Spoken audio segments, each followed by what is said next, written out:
This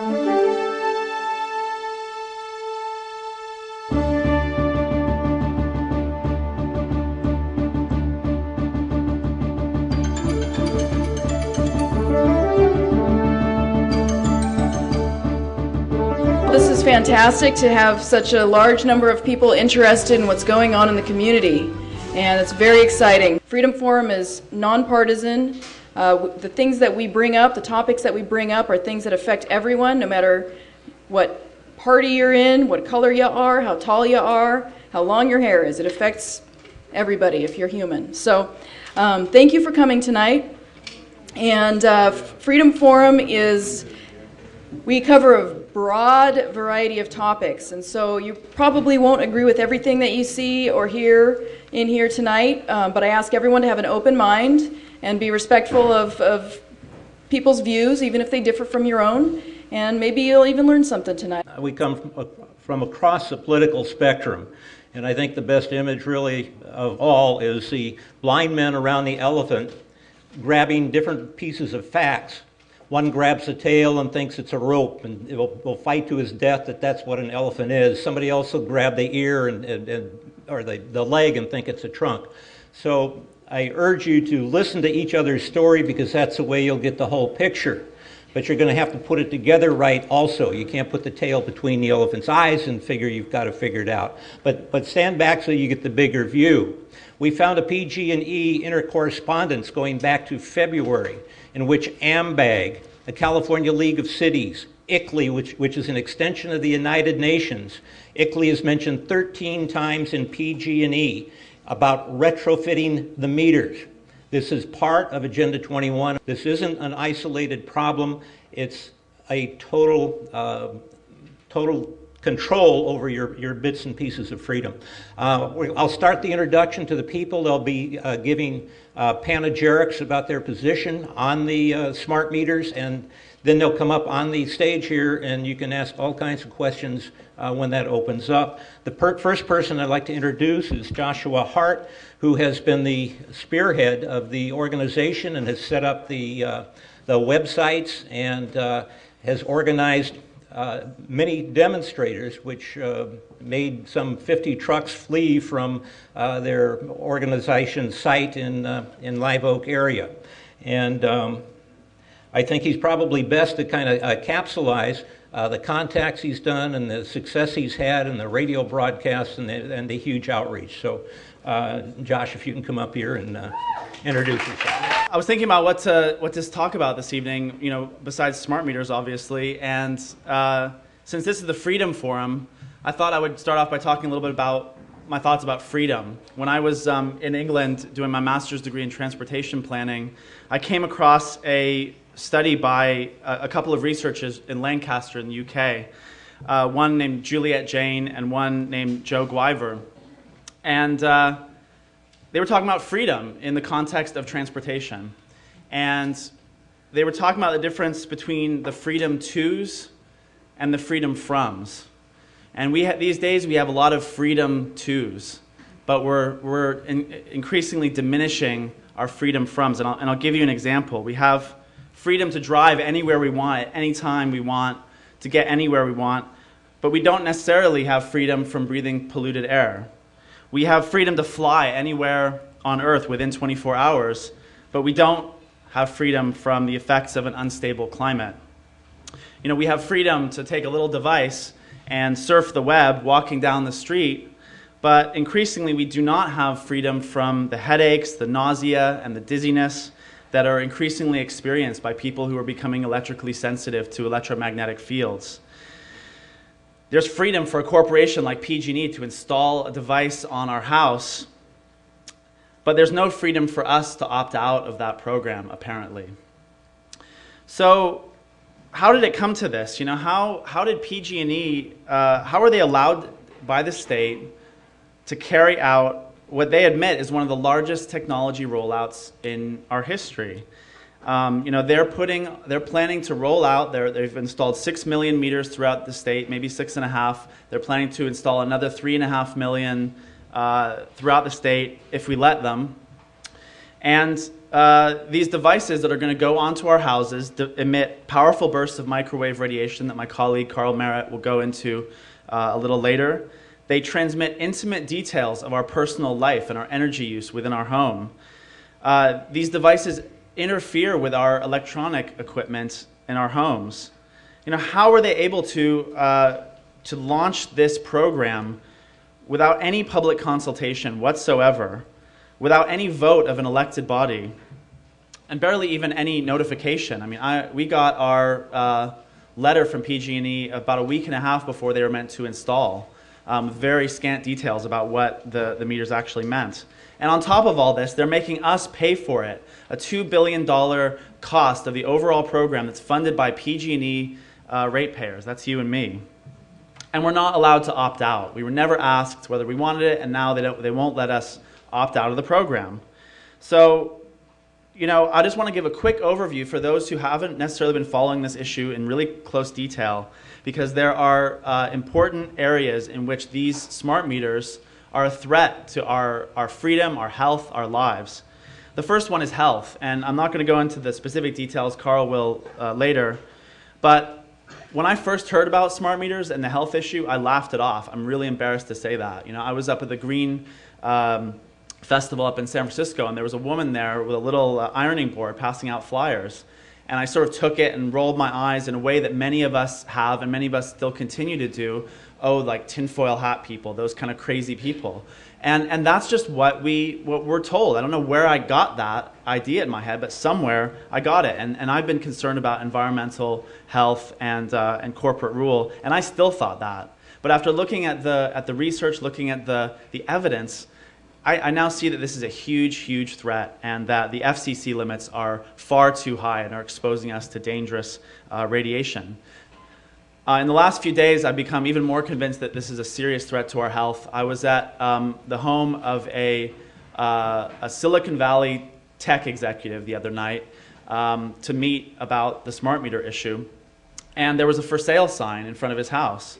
And I got there and I said, you know, well, are you moving out? And he said, I'm being forced to move out of the state because of the smart meter threat. I said, well, can't you just put a sign on your meter? Won't they delay that? Won't that give you at least a few extra months? And I said, even if PG&E doesn't put a smart meter on my house, they're going to put them on 8 of my neighbors, and that's 6 or 8 new powerful signals that are going to affect me. And I said, well, so we're meeting about smart meters. We're talking about what to do, and all of a sudden he stops and he says, you know, does someone have a cell phone on in the room?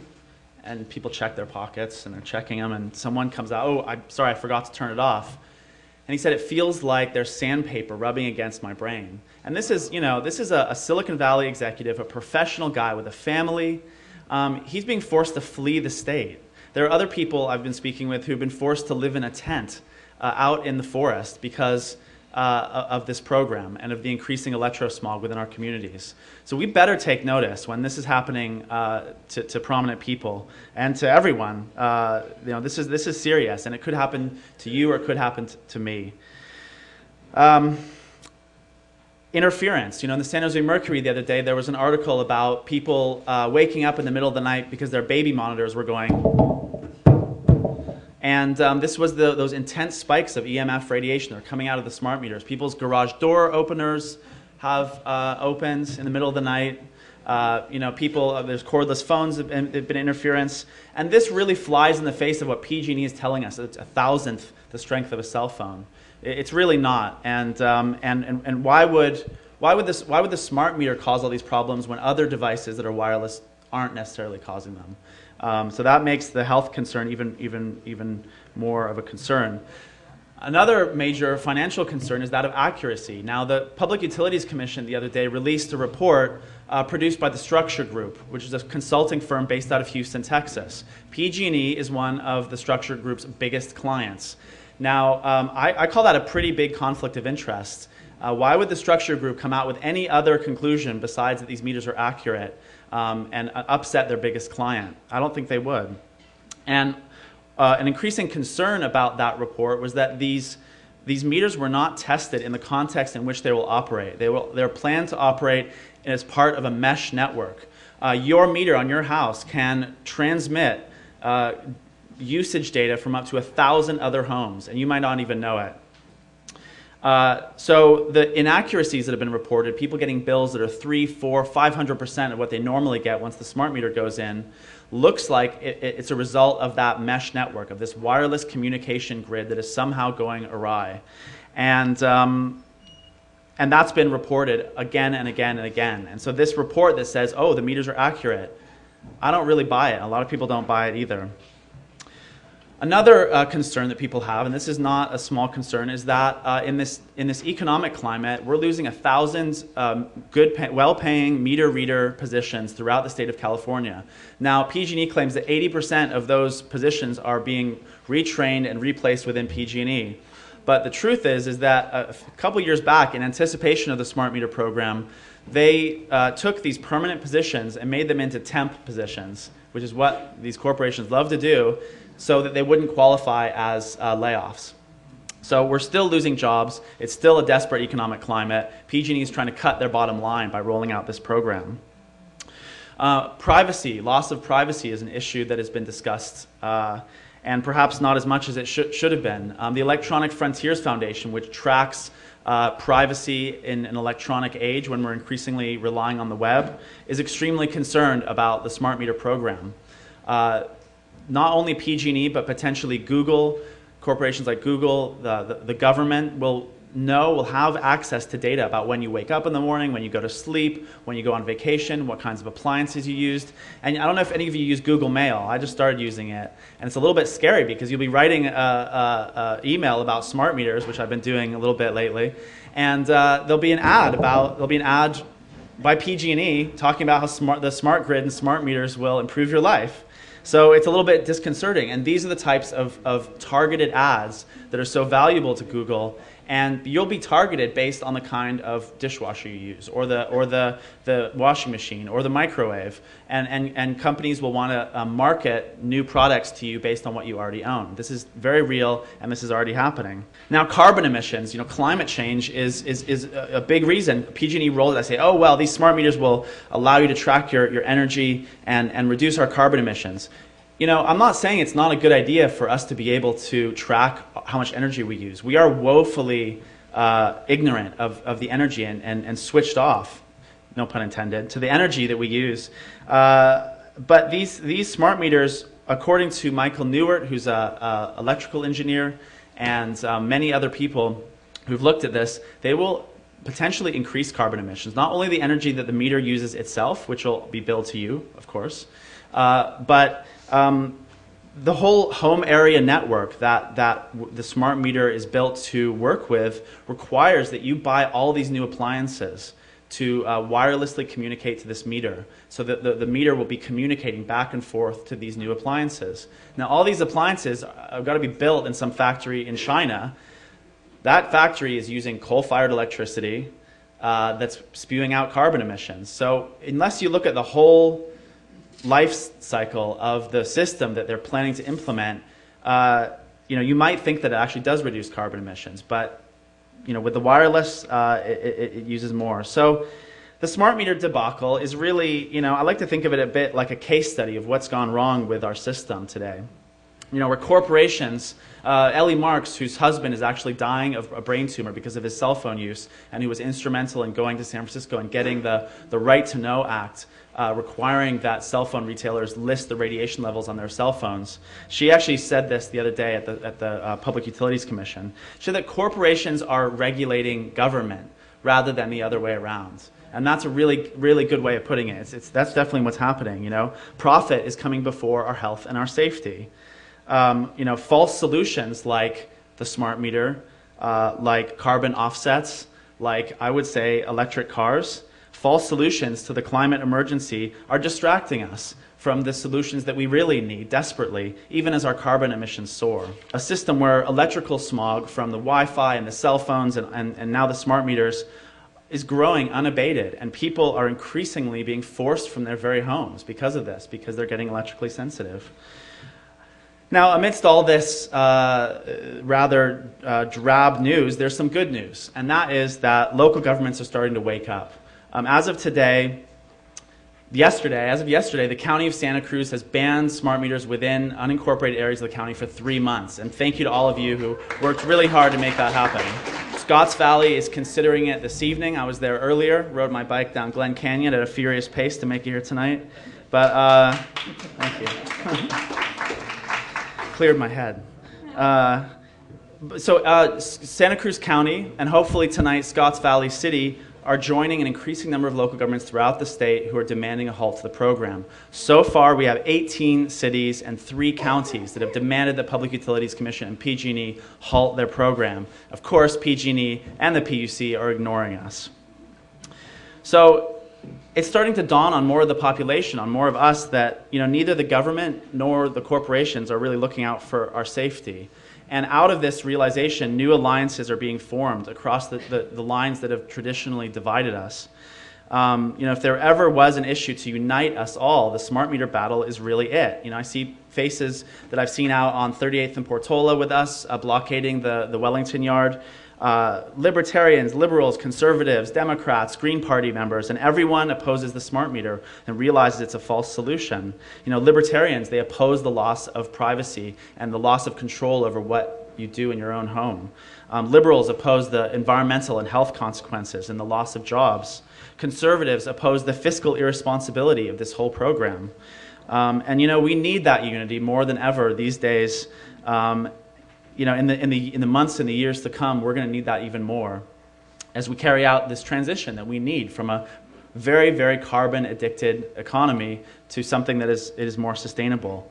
That transition is going to be painful, but it's also pregnant with possibility, and we've seen sparks of that as part of the Smart Meter campaign over the last couple of months.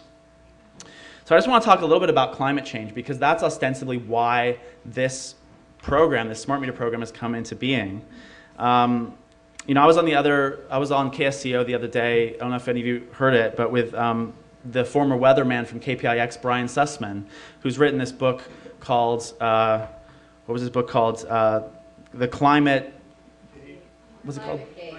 Climate Gate, yeah. So, it's about these scientists who presumably made up the whole thing, and they're not really telling us the truth. Of course, the scientists involved in that whole scenario have been, the whole thing has been investigated, and the science is sound.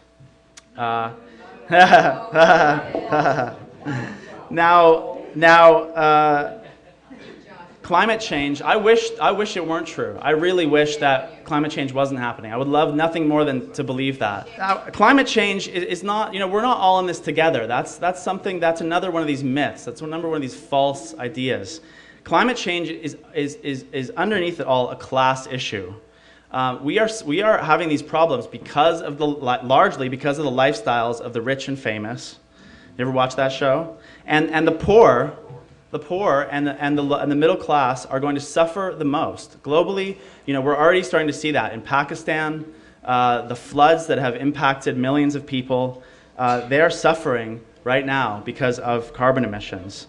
This is a symptom of a deeper malaise that is happening in our society. It's not just going to require tweaks to fix, like the Smart Meter program. The Smart Meter program is a tiny little tweak that is not going to live up to the massive cuts in carbon emissions that we need to avoid catastrophic climate change. This is not an individual moral failing of those of us who burn gasoline and coal. This is a cultural problem. We need to admit that we are living in the most destructive culture that has ever lived on this planet. It's not a happy thing to admit, but it's true. We have taken and taken and taken and not given back to the rest of life on Earth. This culture grows out of the destruction that was caused when Europeans came here. We looked at the land, and we took 95% of the ancient redwoods. We stripped the gold from the hills. We massacred the whales on a major scale. The Pajaro Valley was called the Pajaro Valley because the birds, when they took off, blacked out the sky. It became night. There were so many birds. And look what we've done. This is something that we've got to accept, and we've got to reject it fully. Climate change and toxics and the Smart Meter program and all that is just an outgrowth of that cultural legacy that we need to reject, just like we've rejected slavery. I don't have faith that the government that if we lobby the government, they're going to protect us from smart meters or any of the other wireless stuff or anything else. I don't have faith that the corporations are going to solve this problem for us. It's a fiction that someone is out there looking out for us. You know, it's hard to realize that cell phone you've been using, that I've been using for 10 years, might be giving us brain tumors. It's very comforting to think that there's someone out there, that Obama or the governor or someone is making sure that we're not killing ourselves, or at least going to let us know, like we did with the smoking thing, that there's a warning label on it. But you know, the truth is that if we want to protect ourselves and we want to protect our communities, we're going to have to go out and do it ourselves. Just like we did at 38th and Portola. You know, the local governments had passed laws, they'd passed requests, they demanded that PG&E halt the program, and PG&E did not halt the program. It took people going out there and standing in front of those trucks to stop them. I mean, they're still continuing, but they're doing it, they've run away. They're doing it from some secret, undisclosed location in the county. And if you see those Wellington trucks, and we're calling for a Wellington watch here, so if you see them, follow them back to their yard and let us know where they are. StopSmartMeters.org. I saw a truck today that said UtiliQuest. Okay, so maybe they're painting over the doors. Keep an eye out for them. You know, they're installing these smart meters still, and they probably will continue to do so despite the county's passage. We still need to get Capitola, we still need to get Scotts Valley, we still need to get the city of Santa Cruz to pass laws banning these smart meters. Otherwise, they're going to continue to be installed. And ultimately, we're going to need to stop them ourselves and empower our neighborhoods to watch out for these guys and stop them. You know, I want to encourage people to also go up to the Public Utilities Commission. They meet tomorrow morning, Thursday, 10 a.m. at Van Ness and McAllister in San Francisco. Carpool up there, take the transit. They meet every 2 weeks, so go up there and don't let them hear the end of it. Let them know that we need them to stop this statewide, stop this program. You know, thank you all for listening. I know that there's debate. It sounds like there's quite a lot of debate. Maybe we can get into that on that session afterwards about climate change and the role that the smart grid and smart meters play in that issue. But I want to encourage you to go to our website, stopsmartmeters.org. Get involved, download some information that you can pass out to your neighbors, educate your neighbors, your friends, and your family. Learn more about the issue, watch our videos, contribute to us. If you can, donate anything to the Stop Smart Meters effort. We're a statewide organization that's working throughout the state of California to stop the smart meter onslaught and to prevent anything like this from happening again. So if you can contribute even something small, we'd really appreciate it. Thank you to everyone who's been involved to this point. By sharing information back and forth, information that he might not have and information you have back and forth, it's worthwhile to examine it, because I believe these aren't just smart meters, they're spy meters. They can monitor every device in your house and know what's going on at real time. The next man I'm going to introduce is Carl Merritt. He's an engineer. He's a biomedical engineer. He's a medical doctor. He's done physiological research all the way from the summit of Mount Everest to the continent of Antarctica. He runs the Dove Health Alliance, and he's very well qualified to address this subject, and welcome.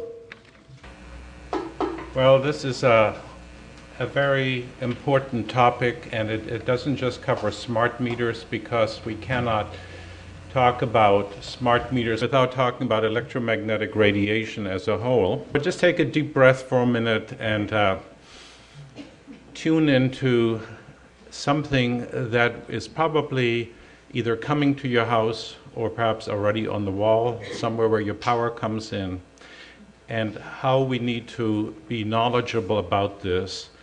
And I will show you a lot of science, and I hope that you'll stay with me. I'll try to make it simple. My partner suggested I make it so a 9 or 10-year-old, our son, can understand it, and I'll try to do my best. But this is a complex topic, and it's important that you understand the ramifications of this. I got involved in this talk because smart meters put out pulsed waves of microwave energy, as do your Wi-Fi, as does your cell phone. But we know that pulsed microwave energy is more powerful than continuous microwave energy, like is put out by your microwave oven. because it's the modulation or the pulsing that has biological effects. I also want to tell you that the FCC standards that are being applied here, these meters meet those FCC standards, but I believe that the FCC standards are way out of date. And other countries like Russia and China and Switzerland and Liechtenstein, they use exposure criteria here that are 100 times less than this country, and these meters would barely pass muster in those countries. And they know something about it because they know about the non-thermal effects that I'll be talking about, whereas this country only concerns whether or not it heats up your tissue. Those are called thermal effects. This installation, as you heard, is not voluntary. Other countries have made it voluntary, like Netherlands, when there was enough citizens who rose up against it. And children especially are vulnerable because children absorb more microwave radiations to their brain. That's why they shouldn't be using cell phones and other devices. And I'll show you some of this data because this is important not just for your own health, but for society's health as a whole. And as you've heard, there have been absolutely zero safety tests, exposure tests on human beings living in mesh network houses equipped with smart meters done. They simply make the assumption that these are safe for us. That's why I got involved into this thing. Now we're surrounded, as you can see here, by electromagnetic waves from power lines. Our buildings have them. We see them from our appliances radiating out. This is the trend in cell phone use up to 2007, and you can see it's exponentially rising. People love these devices. They think they're totally safe, and I'm here to show you that there are some concerns you should be aware of. Children's use of cell phone is increasing similarly at an exponential rate, and children shouldn't have these devices. There's countries that have banned children being sold cell phones, like in Europe primarily. In Russia, they're not recommended because they know these things are harmful because children's brains absorb more radiation. These are from the Wireless Association, the increase in Wi-Fi. And Wi-Fi is not just in your own house, it travels through the walls to your neighbors. And all the different neighbors having their own Wi-Fi networks, they interact with each other. So this is the growth of microwave radiation that's taking place now up to 2010. You see this is exponentially going up. And all of these meet FCC standards, but cumulatively, we won't see the result of the effects of these things for 10, 15 years. It's just like smoking, it's like asbestos. These things were also considered safe. In fact, when I was growing up, my father was a doctor. We saw magazines where you saw doctors recommending smoking because it calms you down. You remember those days? You remember the days when you could go to a shoe store and x-ray your feet and see how the toes wiggled inside of them, right? And now we know that wasn't particularly smart. This is what's happening in cities now. This is actually a map of Salt Lake City, Utah. The microwave radiation, where you see these peaks over here, is where the best reception is because it's the highest exposure to microwave radiation. People want to be connected, and we can see now maps of cities where there is this microwave radiation.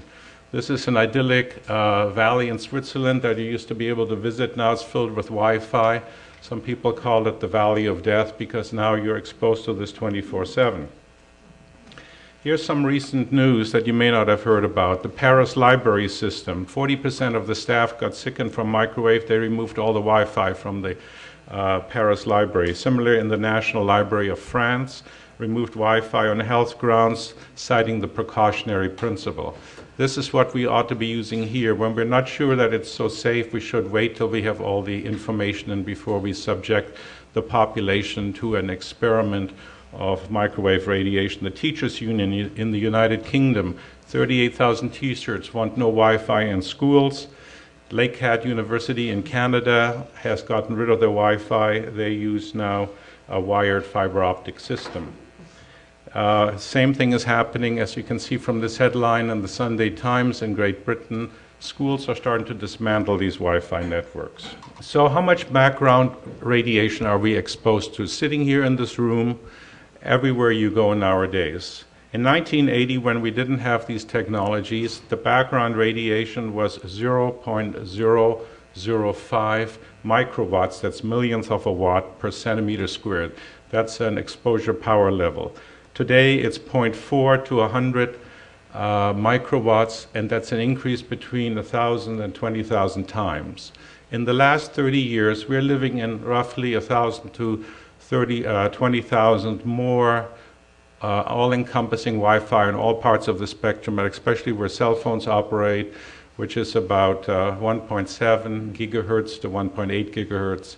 In Europe, it's around 2 and or 1.8 gigahertz. And then you have your microwave Wi-Fi, which operates at 2.45 gigahertz, same as your microwave oven. So with this, we are now going to add the next level from your houses, transmitting not only when you want them, day, when you use your cell phone or your Wi-Fi network, but day and night. The same as people who just leave their Wi-Fi on and basically transmit it to their neighbors all day and all night long as electro-pollution. It's called electrosmog. I'll show you that there are consequences of this to our genetic code, to our DNA. Microwave effects are slow, they're cumulative. It's something that will show the results in maybe 10, 15 years. That's why we haven't had the studies yet, because this technology has been rolled out in a wide scale only since the late 1990s. So prevention is the key. But already in 1977, Paul Brodeur, who was an investigative reporter for New Yorker magazine, and he wrote several books, and I would like you to remember his name.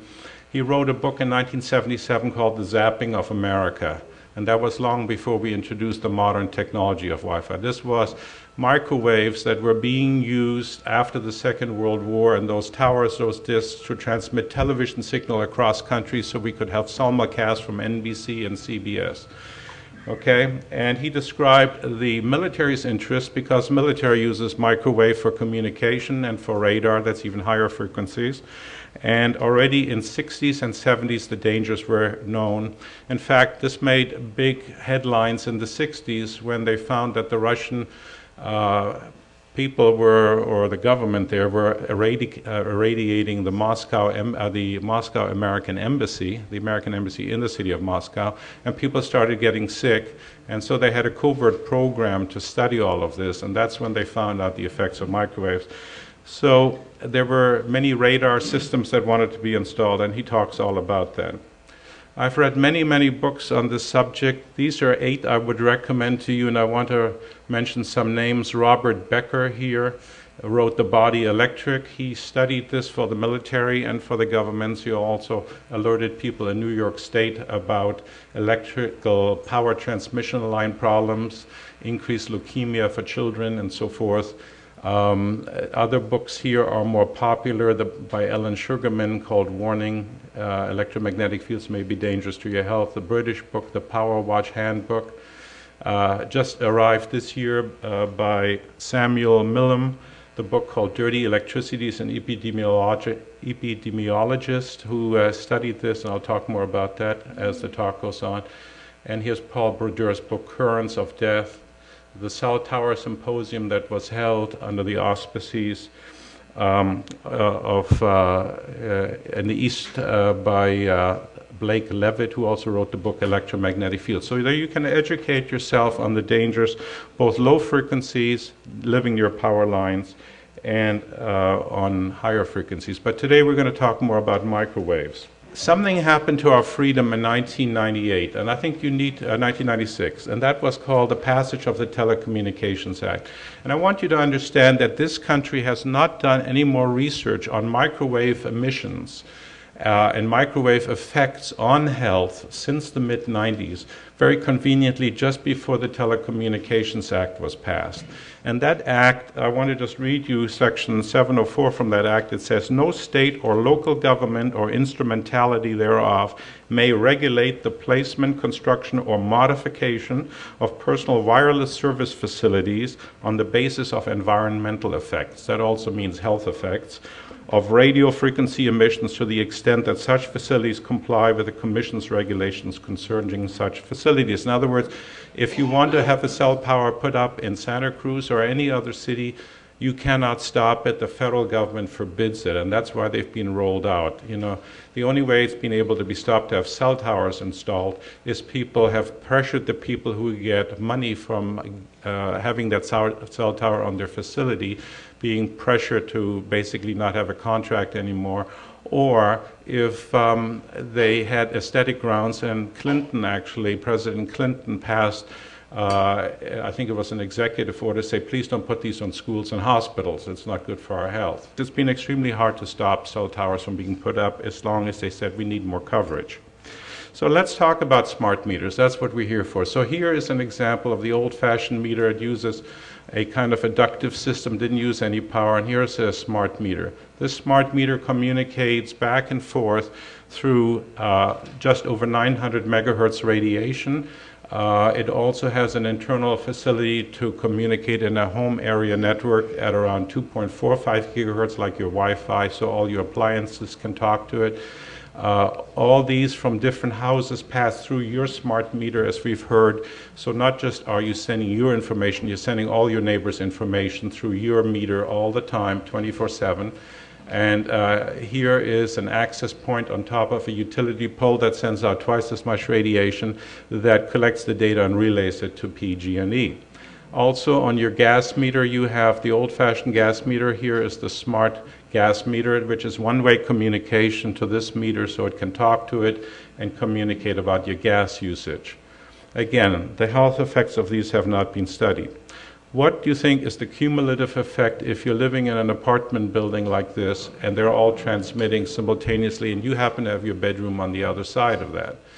It's a question that should be evaluated, I believe, for health purposes. Increasing numbers of customers of PG&E are reporting headaches, sleep problems, ringing in the ears, searing head pain or ear pains, nausea, dizziness, agitation, depression, other symptoms since the meters were installed. Some of these people who are electrically sensitive, and I'll talk about these people specifically because it's not everybody who complains. Many people, in fact, the majority of people are not electrically sensitive, but these people who complain may be suffering what's called electromagnetic hypersensitivity syndrome. It's also called L allergy or electrical allergy, and it's estimated to affect between 3 and 5% of the population in Europe, probably also in America, where it hasn't been studied so well, and that number is growing. This condition, which is also called idiopathic, meaning we don't know what is causing it, idiopathic environmental intolerance, is now recognized by the World Health Organization as a condition.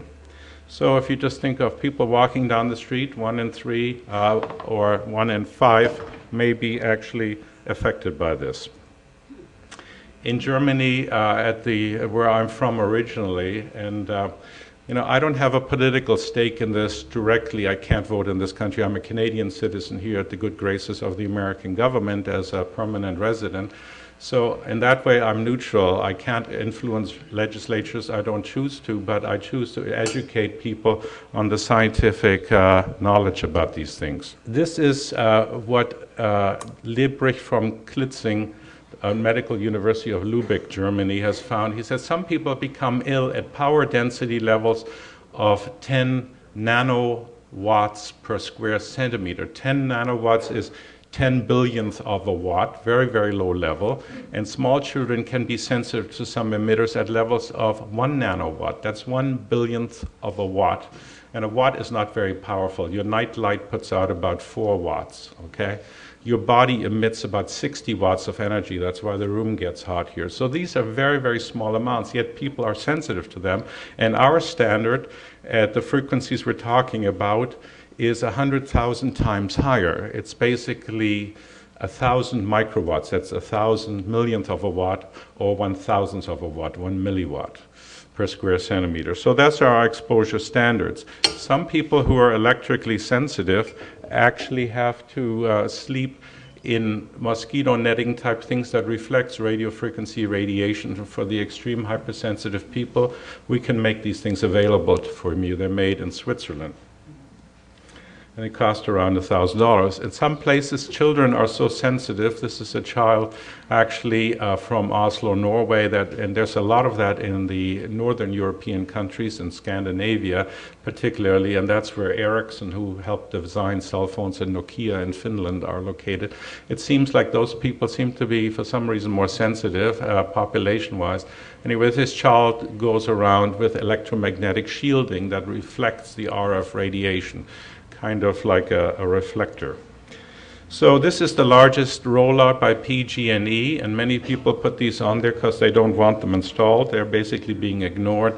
And so you see Pacific Gas and Electric as one of the highest complaints, and even the California Public Utilities Commission has acknowledged that PG&E has a problem. I think the other people in Southern California who are exposed to just as many levels have not had either so much political activism, or they just haven't even known what the dangers are.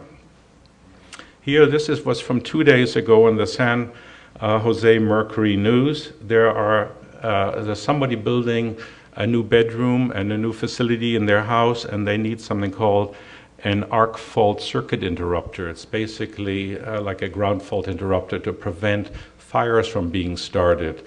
And if there's any arcing in your lines, you want not to have that. They found the SmartMeter started tripping their arc fault circuit interrupter switches. PG came out, and I've put what they actually said in this article. This was September 13th, 2 days ago.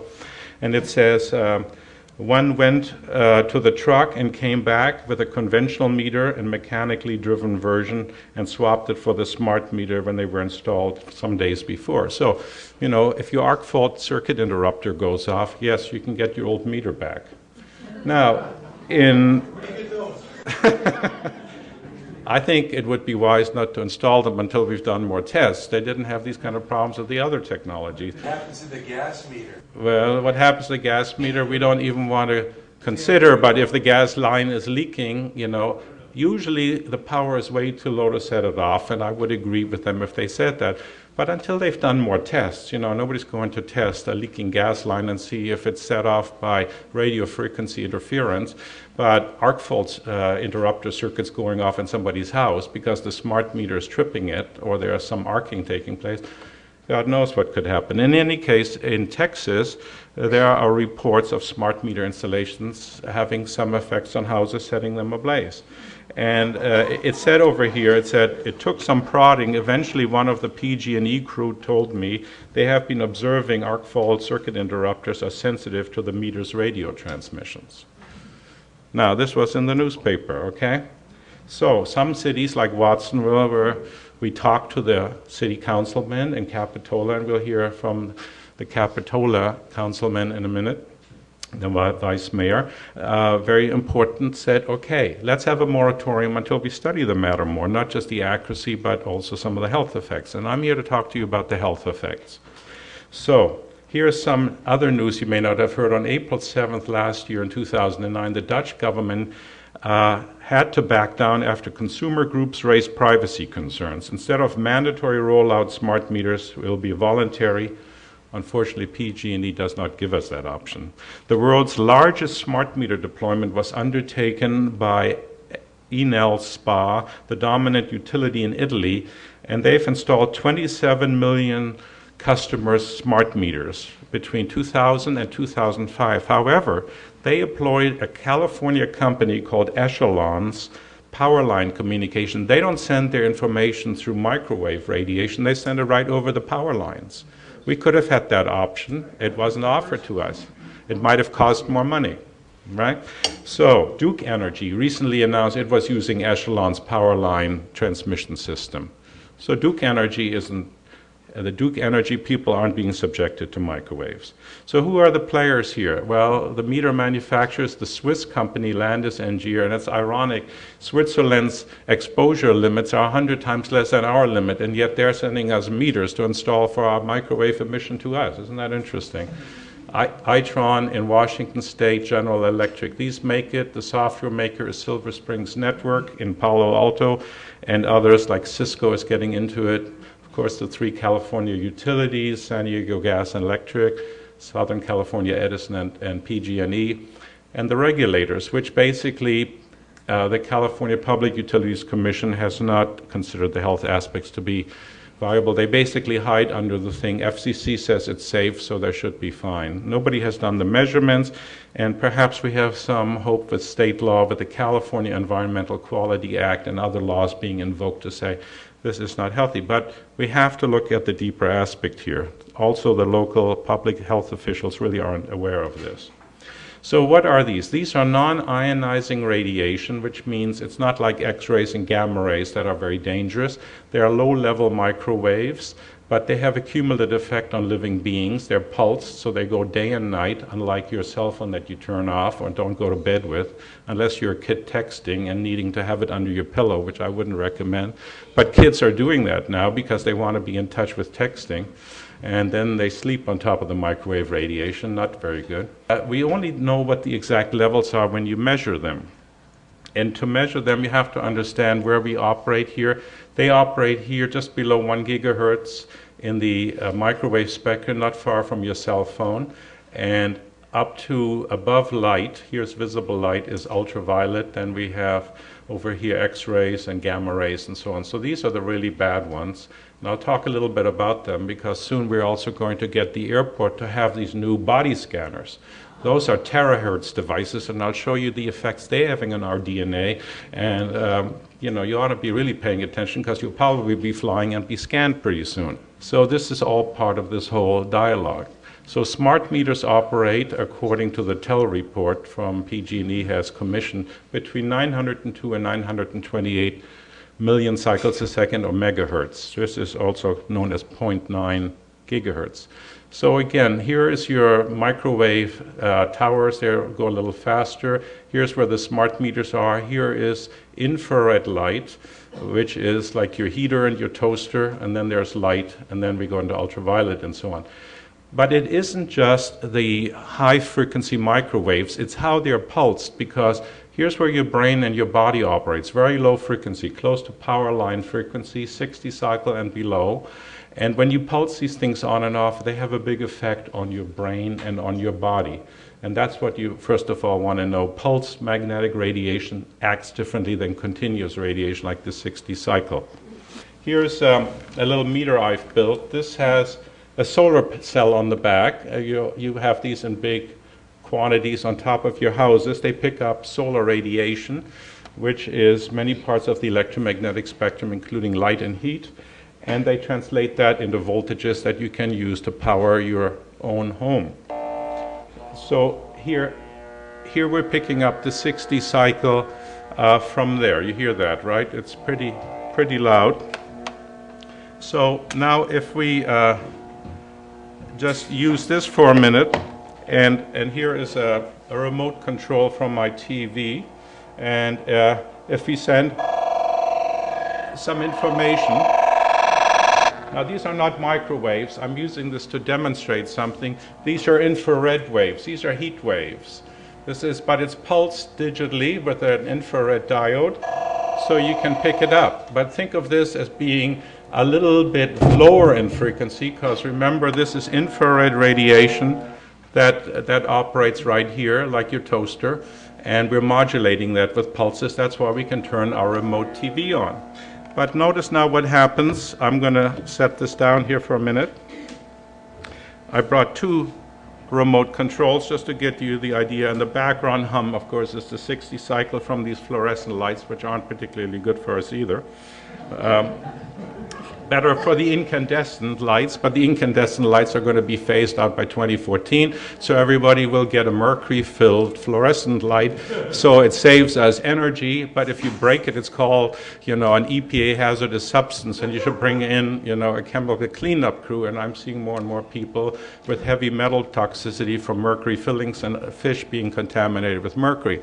Add to that the new complex fluorescent bulbs. Well, that's progress. Sells a lot of new things. So here's one. So we can play music. And when we put them all together, you see, they start creating interference patterns. So think of that as several of the different meters from the different houses all sending pulses together. I just wanted to demonstrate a principle here. Are they really going to be making sounds? No, of course not. What I'm doing is I'm translating this is the sensor, is the solar panel, and I've hooked it up to a little amplifier to amplify the sound to show the pulsation. So this is how they used to be 100 years ago. There wasn't much electromagnetic radiation at all. You know, then we invented radio, and then we invented radar and other things. We only used to have lightning here, and first they had AM radios, and when the lightning storms are, you can hear that as noise and crackling on your AM radio. Then they developed FM, which is a higher frequency above shortwave, then TV, now microwave, and this is where the smart meters are. So we filled up the whole electromagnetic spectrum in this country. And I want to tell you that the non-thermal effects, that is the non-heating effects, are not being taken into account. The World Health Organization and the federal government only look at these thermal heating effects. And I'll tell you how that came about. That's called also, of course, ionizing radiation, like X-rays and so on. But they dismiss all the non-thermal, that is the low level that doesn't heat up your tissue type of range.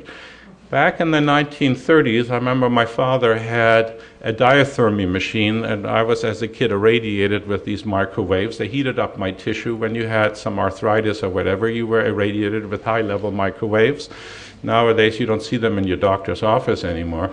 And they were advertised by Westinghouse and so on. So we know that they can heat up tissue. And out of this came this idea that, of course, the microwaves that heat up the tissues are what you should be concerned about. Well, here's what some health experts are saying, you know, about the non-thermal ones. This is Dr. William Ray, the founder and director of the Environmental Health Center in Dallas, Texas, past president of the Academy of Environmental Medicine, and this year they had a whole meeting just about electromagnetic pollution, because he has people that are so sensitive that when certain electromagnetic fields go off, these people have seizures, you know, and we can actually neutralize them with other frequencies, and we can turn their seizures on and off. But these are, again, the subset of the people, the 3 to 5% who happen to be electromagnetically hypersensitive. But he said sensitivity to electromagnetic radiation is the emerging health problem of the 21st century. It's imperative health practitioners, governments, schools, and parents learn more about it. The human health stakes are significant. And Dr. Martin Blank, a colleague who works at Columbia University, associate professor in biophysics there and past editor of the electromagnetic research magazine, the Bioelectromagnetic Society, says cells in the body react to electromagnetic fields, or EMFs, as potentially harmful just as other environmental toxins, including heavy metals and toxic chemicals. The DNA in living cells recognizes electromagnetic fields at very low levels of exposure and produces a biochemical stress response. The scientific evidence tells us that our safety standards are inadequate and that we must protect ourselves from exposure to these fields, to EMFs.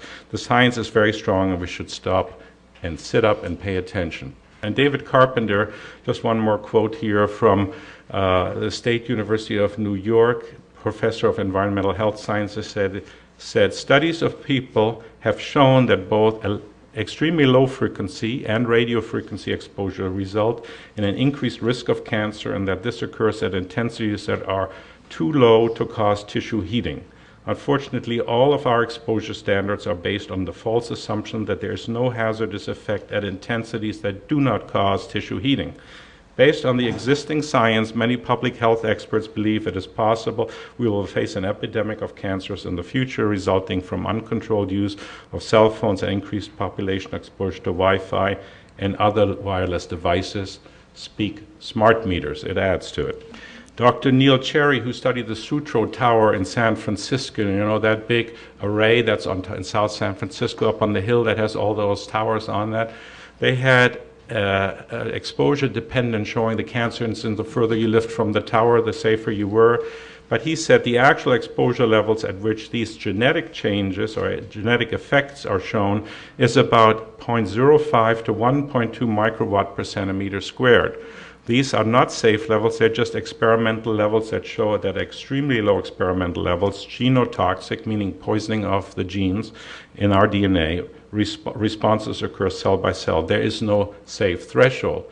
So it's really just a matter of prudent avoidance, you see. And this debate's been actually raging since the military, which has primarily been interested in creating microwaves, and then the industry, which got on board of it once we had semiconductors that could produce microwave radiation.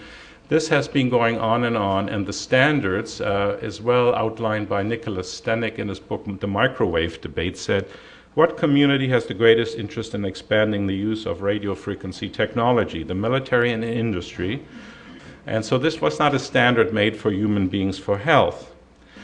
So to measure these things, you need sophisticated equipment. I brought some German equipment here. This is what you need to actually monitor. And this monitors the RF that's going through this room right now. And it's quite a bit higher because there's transmitters and mics and stuff on here. That wouldn't be here. It wasn't as high when I first came in. But you need sophisticated equipment. You need antennas that are like this, called log antennas, because the wavelength that the microwaves are going at, the microwaves from your smart meter will be about 13 inches the size of your face. That's how long the waves are. They're 13-inch waves, 33 centimeter waves. Okay, so you would pick them up with these long antennas here. And if you don't have them, you won't do accurate measurements. Radio engineers look at that. And we have to consider not only the frequency, the duration of exposure, how high the power is. And of course, this is where they say, oh, these are so low, they'll be low cell phones and so on. And they, of course, drop off at the distance from where the meter is. And then the type of modulation, whether it's pulsed, what are the frequency patterns? And I think this is where I'm the most concerned, the pulsation. So I just want to show you that even the government changed its mind about exposure criteria. In 1974, they thought everything above 10 milliwatts per square centimeter, which is this dotted line across the whole frequency spectrum of microwaves, was safe. Now, 8 years later, a new group of wise men came together, mostly from the military and industry, because they said, oh, we think we're about to develop wireless telephones and so on. So now they said, okay, up here at low frequencies, you can have a higher threshold. Down here in the megahertz range, it should be less. Then it goes up again, and here's where the cell phones operate. Here's where your smart meter operates. And the smart meter at 900 and some megahertz rather, millions of a cycle here, has a lower exposure than your cell phone by about 60%, just to show you that. So the dangers of these microwaves was already known back in the 70s. This is from the Philadelphia Inquirer, where this man, Alan Frey, did exposure on animals and found it affects the brain, it affects the neurotransmitters in the brain, and this man is the one who's responsible for that last standard of 10 milliwatts across the spectrum. And he was a German engineer, was teaching here, kind of like a Werner von Braun type. And he said, the only thing you have to concern about is the heating effects. Everything else doesn't count. And that's still the situation. I'd recommend you go online and look at this article of Alan Frey's discussion about all of this by a man called Christopher Ketchum in Gentleman's Quarterly from February of 2010. You can find it online. There's the reference. And you can read it. So here is how much the TEL report, which was commissioned by PG&E to tell us how are these smart meters safe. They said they only put out 8.8 microwatts per square centimeter, which doesn't sound like a lot, except I showed you that already some people, we get biological effects at much lower levels. And here are some other precautionary limits. In Austria, it's 0.01, so it's at least almost 100 times larger. The exposure limit in China, Russia, Switzerland, Liechtenstein is 10 microwatts, so this is almost right at their limit. And Italy, it's 16 microwatts, and then we are at 600 microwatts, quite a bit more, you see.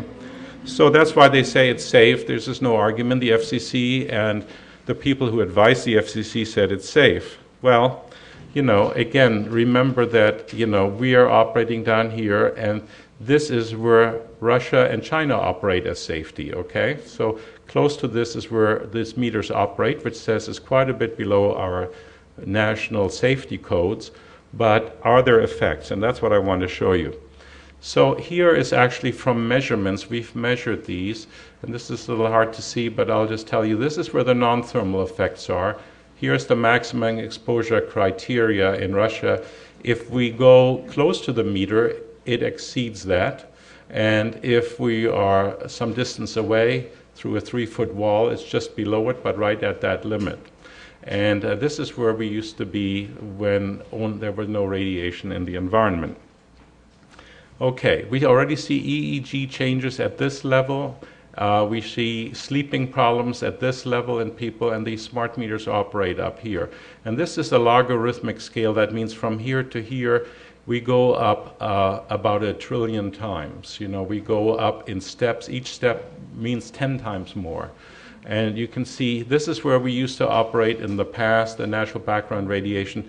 This is the average background level today. It's gone up about, as I said, 1,000 to 10,000, 20,000 times.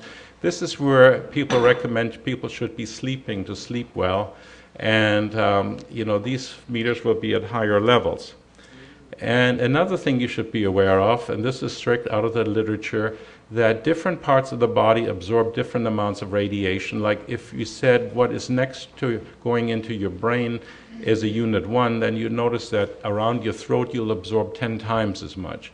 In your elbows, 16 times as much. In your genitals, maybe 3 times as much. So when we make these what's called specific absorption rates, that's what they rate your cell phones at. It depends on how much goes into your body and where it goes, and it's an averaging standard, so that's why we see a lot more thyroid cancers and other things. And of course, it's closest to where you put the cell phone.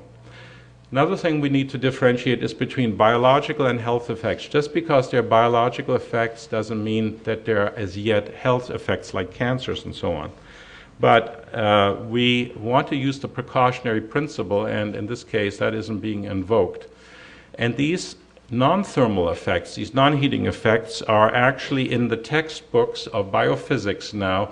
I'll just say the key jump to the position Dr. Arthur Pilla said originally, the law that only the things that trigger an excitable membrane or produce tissue heating, otherwise it should have no effect. He said this position had to be changed as evidence for the weak or non-thermal electromagnetic field bioeffects became overwhelming. And this is in a textbook of biophysics you can buy off the shelf.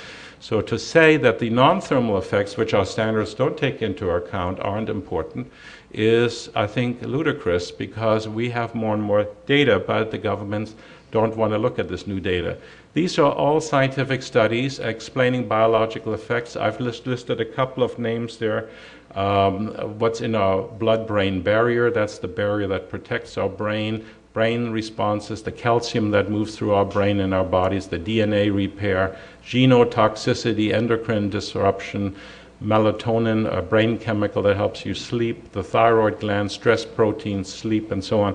Each of these is a scientific studies, and there's hundreds, if not thousands of those.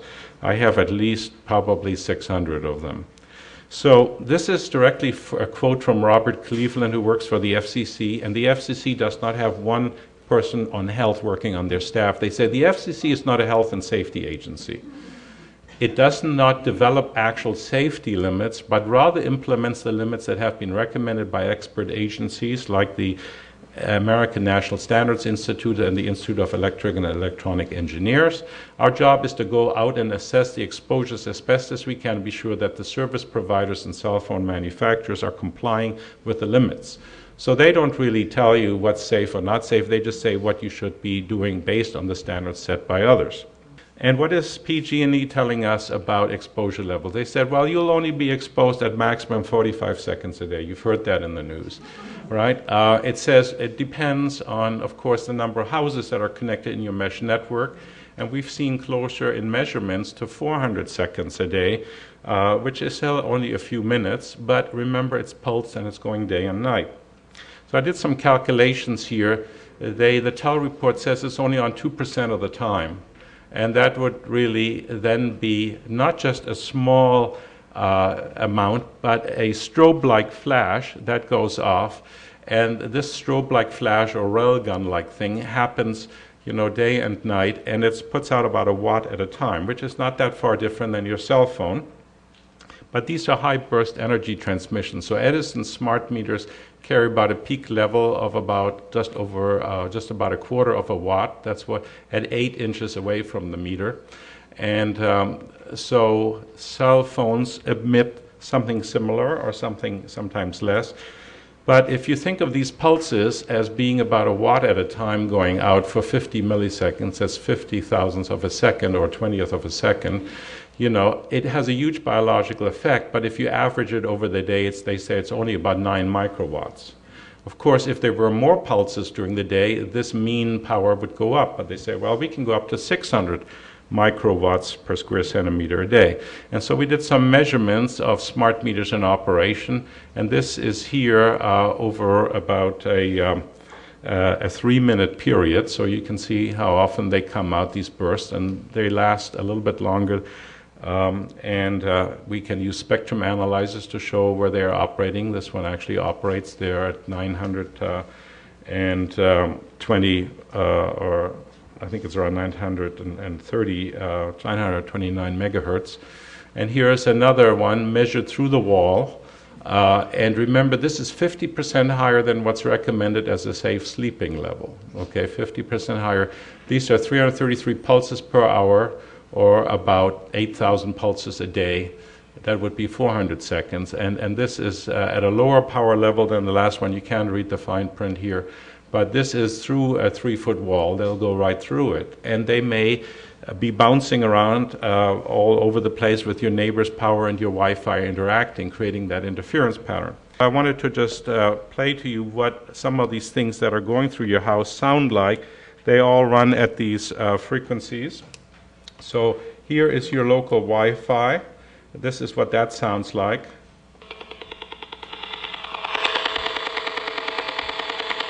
Unceasingly Wi-Fi.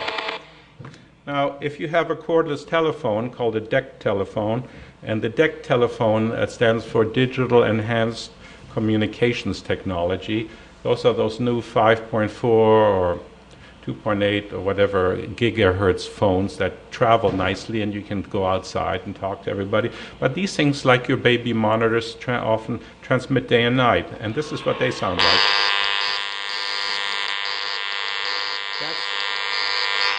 That's modulated microwaves, okay? And if you happen to like those, you need to be always on person. That's your Bluetooth. Now, it's Bluetooth that's running at low levels, but you have it always on, so you can instantly be on, and it has low levels, but it still goes into your biological system, the brain, and so on. Here is your universal microwave transmission system. This is cell phones. And this is probably the widest use in the world, called Global System of Microwave Communication. That has that characteristic sound. Okay, those are the pulses that affect your brain. It's not the frequency at the 2 gigahertz, it's the modulation pattern. You see, that's what the brain, you can hear that with your ears, and it's very low frequency, and that's what sets this off. So, many scientists are concerned about this, and in 2007, the Bioinitiative report was from scientists from many parts of the world who looked at the genotoxic effects, the immune function effect, the effects on neurology. You can get this at bioinitiative.org. And I have handouts for everybody where you can look at some of the websites if you're interested on the scientific studies. In 2009, at Stavanger, Norway, they had a meeting of all the scientists, and they had regulators from the European Union come there and seriously look at this danger in Europe now. And you can watch all those videos at a website called EMF2009.no for Norway. And you can hear American scientists speaking about this, and they're very concerned now about this. We've had meetings on EMF sensitivity and so forth. This woman is interesting, Deborah Davis. She was a professor, or is a professor at the University of Pittsburgh. She helped convene the 2009 Senate hearings for EMF radiation, and she talked about the potential health impacts of this. She also outlines the whole history on the secret war on cancer. That is to say, what we're doing and what we're not doing right, and you can read about cell phone problems there. This is according to the 2009 hearings that young adults in several nations, including this one, have increasing rates of brain tumors. Brain deaths are now the leading cause of cancer in children in this nation, Sweden and Australia, because children's skulls are thinner and their brains contain more fluid, so they can be more adversely affected from all of these things. And the US microwave standard that I've just been talking about is based on a 200-pound thick-skulled man. It's not based on a small child with a thin head. So, we should have really different rates for different children, but of course we can't do that. This is from President Obama's 2008-2009 annual report on cancer. It says, in the face of uncertainty about radio frequency energy and cell phone-related cancer risks, some researchers, several countries like Germany, France, Austria, United Kingdom, and Russia, and the European Environmental Agency have taken a precautionary stance regarding cell phone use, particularly in children. Limited evidence suggests that the risk of brain tumor, especially gliomas on the same side of the head where the user typically uses their cell phone, is increased or may be increased in long-term cell phone use, and that's 10 years of use or more. And a subset of analysis of 8 studies considered most rigorous showed long-term cell phone use had a 10 to 30% increased risk of tumors compared to people who seldom use a cell phone. Now, this is in the President's Cancer Report by the best scientists in our country.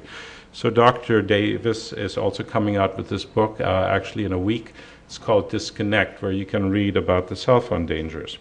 But here's what we know what the high-frequency radiation does. It damages DNA. It disrupts cell communication through changing calcium emissions from brain cells and muscle cells, and can affect the heart. It has some potentially long-term cancer risks, can affect the brain waves or the electroencephalogram. It can affect brain flow. And it has genotoxic effect as outlined by a 7-country study in Germany that I'll show you in a second. Pulsed microwaves can breach the blood-brain barrier. That's the protective barrier you have around your heart. It affects the opiate dopamine neurotransmitters that make you feel happy and calm. It lowers testosterone hormone levels. It decreases sperm production in men, which is falling in the Western countries. It affects the natural pulsating rhythm called the cranial sacral rhythm of your brain. It lowers hormones like melatonin, which cause you to sleep less, and so forth. And smart meters are now listed as higher risk, and so your neighbor's smart meter as lower risk but still affecting you. And we know these effects take place at these low levels, psychological changes 50 times below the exposure criteria, immune system 100 times below, calcium efflux from cells 300 times lower than our safety limits, DNA damage at even lower levels, and so forth. So it has amazing effects on the body. And if people say, well, there's no science to this, this is a model. In each of these steps, which you can read here, is a step that's scientifically validated to show how it goes from headaches to sleep disturbances, behavioral problems, depression, anxiety, memory problems, and over time to neurodegenerative diseases, brain tumors, and cancers.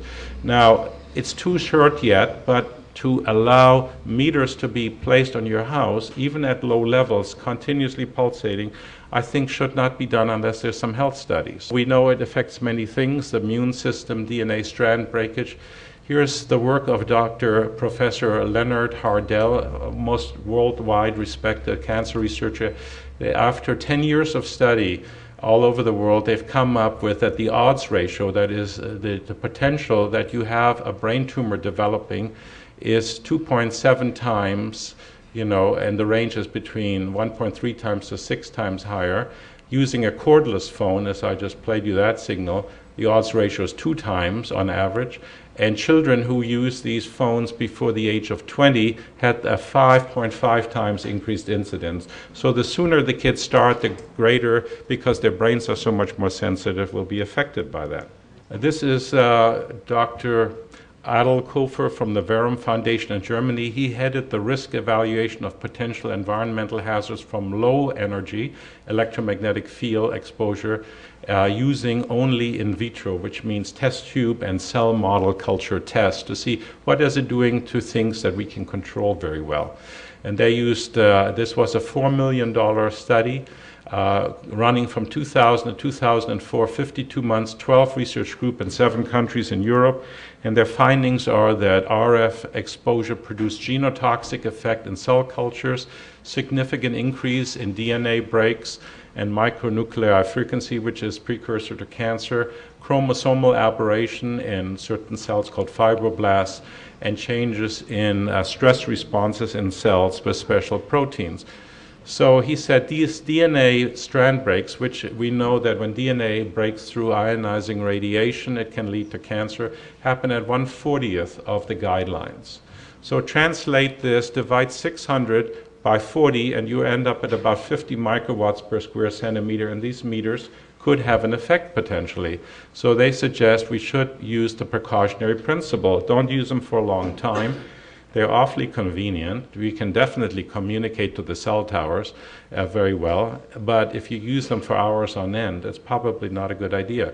And here's an example for one of the studies. They have what's called a COMET assay, maybe a little hard to see, but here you see if you irradiate a cell culture with X-rays, or in this case gamma rays, equivalent to 1600 chest X-rays, you get this kind of tail-like, which is called a comet-like tail. And here's a cell phone going 24 hours in one culture, and you get the same result. If you were to phone with your cell phone 24 hours. So there is a lot of danger with microwave radiation, and it's cumulative. And we've known about this since 1980s, the blood-brain barrier studies.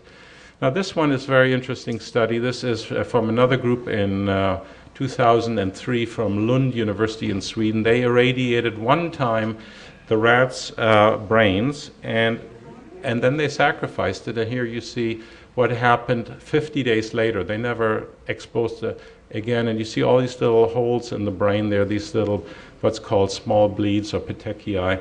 So, you know, this was at safe levels by the standards. So this was rats' brains and so on. So the blood-brain barrier can cause changes, and what they found is the lower the radiation, the greater was the change.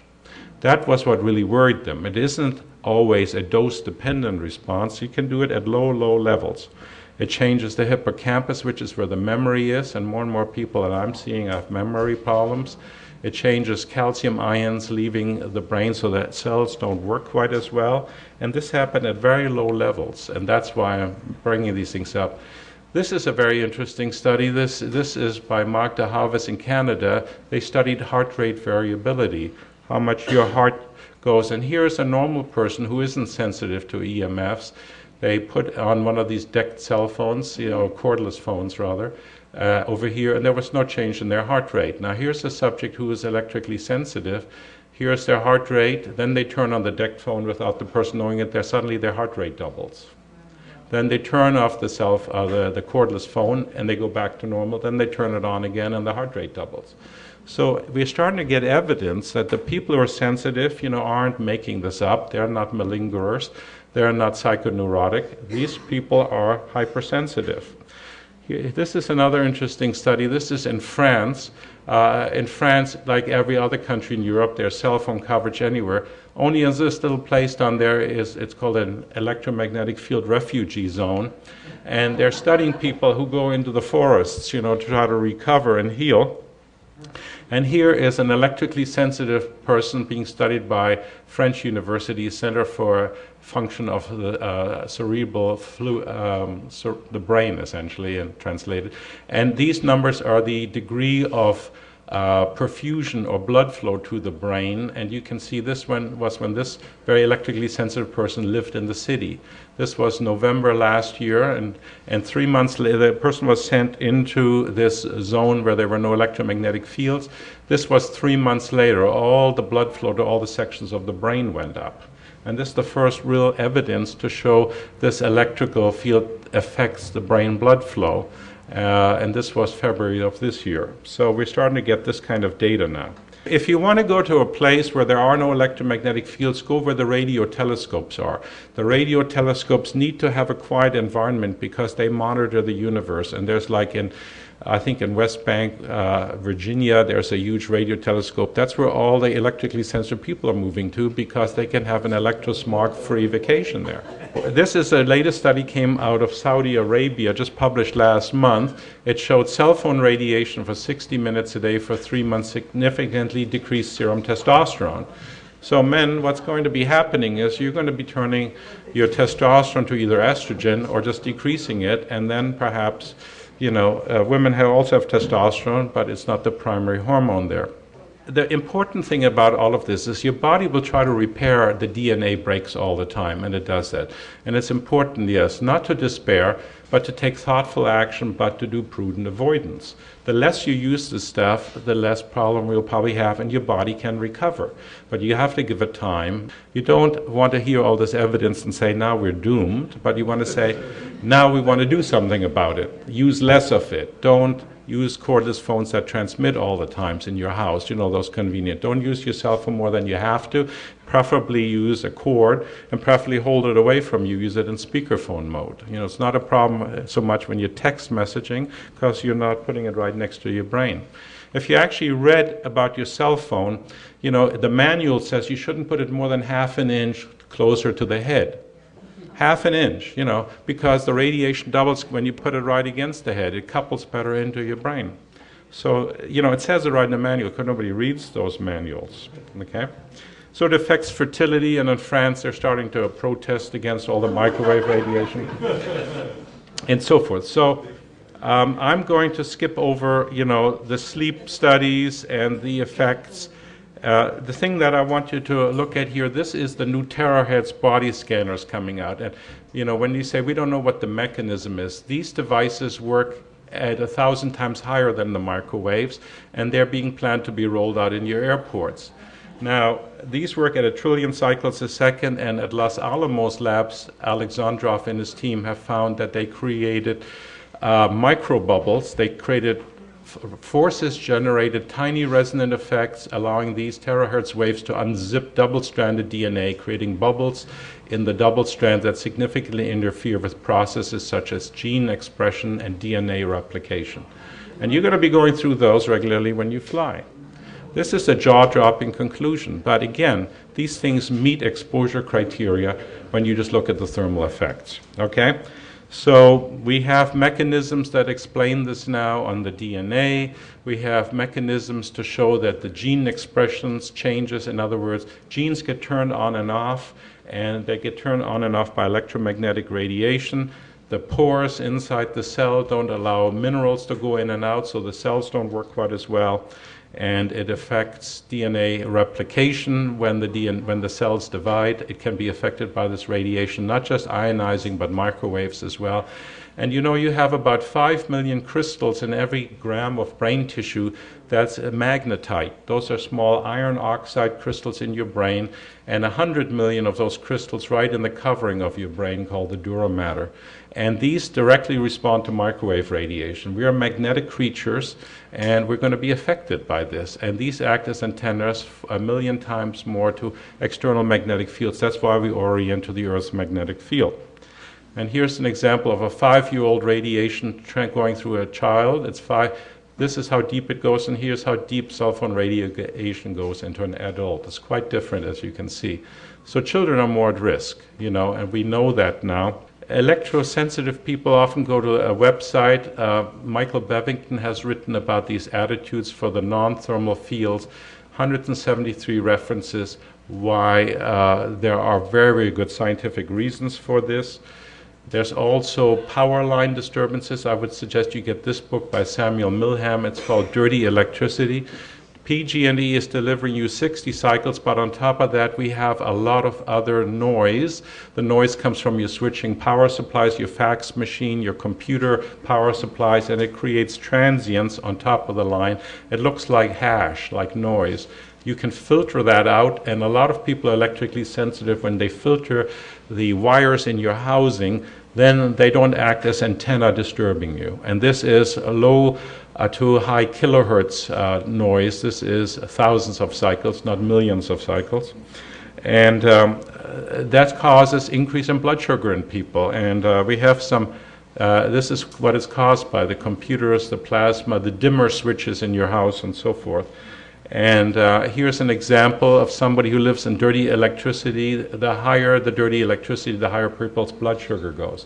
And we have an epidemic of diabetes now in children already. So it may be caused by the kind of electricity. You can go to magdaharvest.com's website and get a free magazine about all of that. We know it affects diabetics, and you can monitor that with a meter that you can get from David Stetzer from Stetzer Electric, and have a look at that. And they're inexpensive, and then you can see how clean or how dirty your power is and do something to clean up the power in your house. My central message is that this mean exposure standard that we're told is only 9 microwatts per square centimeter is probably not a good thing, because we're not looking at the high spikes.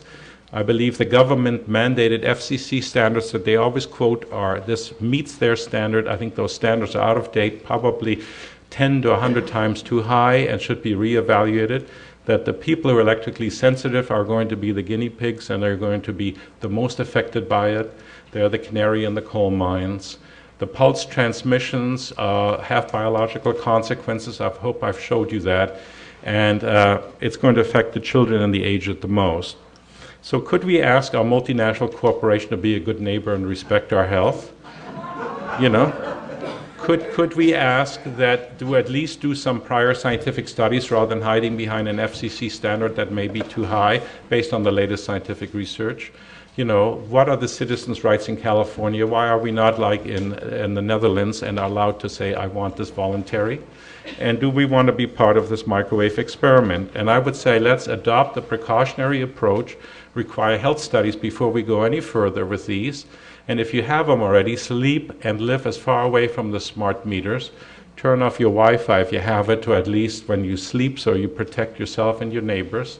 Require more exposure measurements for these meters, like they have done with the animal studies in Europe and the cell cultures, to see if it affects them, to really give us a clean bill of health. Or switch the meters into a fiber optic or telephone or over the power line like Echelon is doing with Duke Energy. We could do all those things, okay? And here's some references that I have all printed up for each of you, and if you would hand those out to everybody. And thank you very much for your attention. We've got the science, we've got the activists, and we have the politicians that make these things work. He did mention some of the players involved in the international corporations. We've got GE, PG&E, which are making their contracts going around your representatives at the county and the city. They've made contracts with ICLEI, which is a United Nations partner, and with AMBAG. In that PG&E letter of February, they made their contracts to retrofit in that particular area. During the same year, the Moss Landing power plant was purchased by Blackstone. The head of Blackstone is Pete Peterson. For 22 years, he was head of the Council on Foreign Relations. The 3 newspapers in the area, he's also a member of the Bilderberger Society. The head, the 3 newspapers that have been bought out in this area, the San Jose Mercury, the Sentinel of Santa Cruz, and the Monterey Herald, were all purchased by Bill and Melinda Gates Foundation. He's also a member of the Bilderberger Society.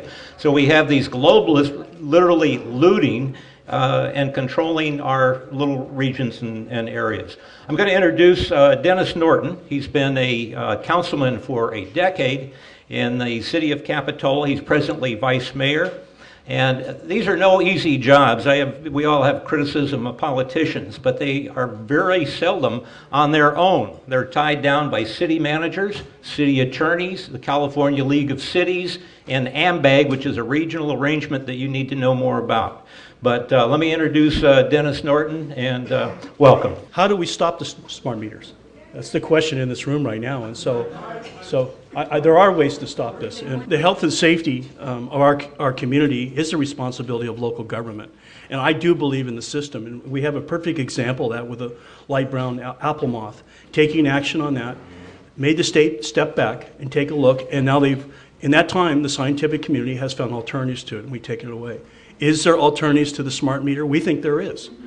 You know, if there was only a 2% chance that global warming was true, or there was only a 2% chance that smart meters were a health issue in our community, I wouldn't take that chance. I don't think it's worth taking that chance, because it's the next generation and the next generation after that that find out and bear the repercussions of our actions today.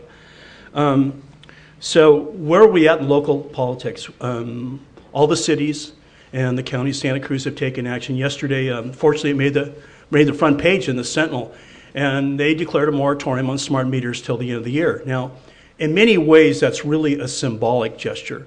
But the important thing, I think, is the fact that it made the front page. And it made a lot of people in our community aware that this is an issue now.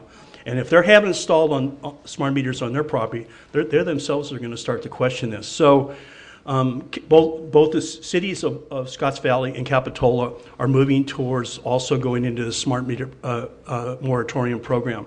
And I think within the next 3 weeks, we'll see both those jurisdictions probably take up that action. Now, again, PG&E has made no commitment that they'll stop setting the meters. No local jurisdiction really has the financial firepower to fight PG&E or the state of California, and they won't. And Fairfax is a perfect example of that. City of Fairfax, they had a recent issue where they abandoned plastic bags within their community. They put their own moratorium in place and their own ordinance, and what happened was the plastic industry sues them, and right away they pulled back, and they had to revoke their ordinance. You will see the same thing here from local jurisdictions on this moratorium thing if PG&E goes to suit against the jurisdictions and tries to stop them. So I think the next logical step for us is to start looking at the state level. And there's a number of ways that I think that we can approach them. Number one, is there anybody in this room that knows a member of the Public Utilities Commission?